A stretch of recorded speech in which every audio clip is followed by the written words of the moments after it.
తిరుమల దేవస్థానం chairman పదవికి BR Naidu రాజీనామా చేసి తిరుమల పవిత్రతను కాపాడాలని మాజీ మంత్రి అంబటి రాంబాబు డిమాండ్ చేశారు. గుంటూరు నగరంలోని లాడ్జీ సెంటర్లో వైసీపీ నేతలు చేపట్టిన నిరసన కార్యక్రమంలో ఆయన మాట్లాడారు. బీఆర్ నాయుడిని రాజీనామా చేయమని అడిగిన నిరసన తెలిపిన వైసీపీ నాయకులపై ఎస్సీ/ఎస్టీ అట్రాసిటీ కేసు పెట్టడం, వారిని అరెస్ట్ చేయడం దుర్మార్గమైన చర్య అని అన్నారు. టీడీపీ నేతలు పెద్ద నేరాలు చేసినా జైలుకు పంపకుండా స్టేషన్ బెయిల్ ఇచ్చి పంపుతున్నారని ఆగ్రహం వ్యక్తం చేశారు.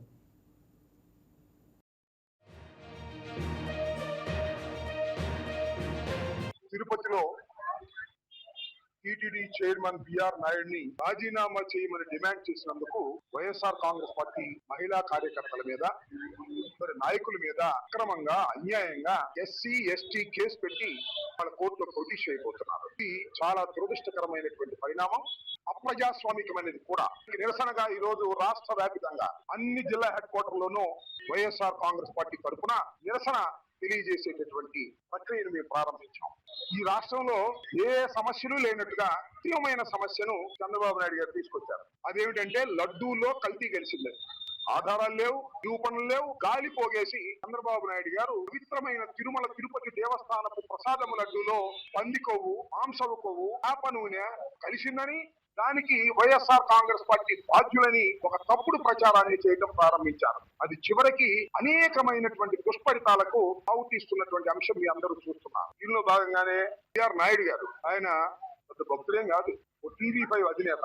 టీవీ5 చంద్రబాబు నాయుడు గారికి ఎన్నికల్లో ఊడిగం చేసిందని ఆయనకి పవిత్రమైనటువంటి తిరుమల తిరుపతి దేవస్థానపు చైర్మన్ గా నియమిస్తే ఆయన మీద వచ్చిన ఆరోపణలు మీరు చూశారు కదా. ఈ మధ్యకాలంలో అన్ని టీవీల్లో, సోషల్ మీడియాలో ఆయన చేసినటువంటి అకృత్యాలు, ఆయన చేసినటువంటి లైంగిక వేధింపులు తీవ్రంగా ప్రచారం జరిగింది. మార్ఫింగ్ అన్నాడు, తర్వాత ఏమో దీనిలో ఏమని తప్పే ఉందన్నాడు. నిజంగా సమర్థించుకునే కార్యక్రమం చేస్తున్నాడు. కానీ ఆ పవిత్రమైనటువంటి తిరుమల తిరుపతి దేవస్థానానికి చైర్మన్ గా చేసే అర్హత లేదని గ్రహించక రాజీనామా చేశారు. దాన్నే బట్టు కూర్చున్నాడు. చంద్రబాబు నాయుడు కన్నా బుద్ధి లేదు. చంద్రబాబు నాయుడు అయినా రాజీనామా చేయించవచ్చు కదా, రాజీనామా చేయించే ప్రశ్న లేదు. టోటల్ గా తిరుమల తిరుపతి దేవస్థానాన్ని అపవిత్రం చేస్తున్నారు చంద్రబాబు నాయుడు గారు. చంద్రబాబు నాయుడు గారికి భగవంతుడు అంటే భయము లేదు, భక్తి లేదు. ఆయనకున్నంత పదవంటే ఆశ, డబ్బంటే ఆశ, భయమేమి లేదు భగవంతుడు అంటే. భగవంతుడి గురించి ఇన్ని అబద్ధాలు చెప్పి వైఎస్ఆర్ కాంగ్రెస్ పార్టీ మీద బురదల్లాలనేటువంటి ప్రయత్నం చేస్తున్నారు. దీనికి చంద్రబాబు నాయుడు గారు ఇంతకు ఇంత అనుభవిస్తారు. Please subscribe to YK TV Network. Please subscribe to YK TV. Please watch YK News. Subscribe to YK TV. Please subscribe to YK TV. Subscribe to YK TV. Please do subscribe to YK TV. And do subscribe to YK TV. Subscribe YK TV.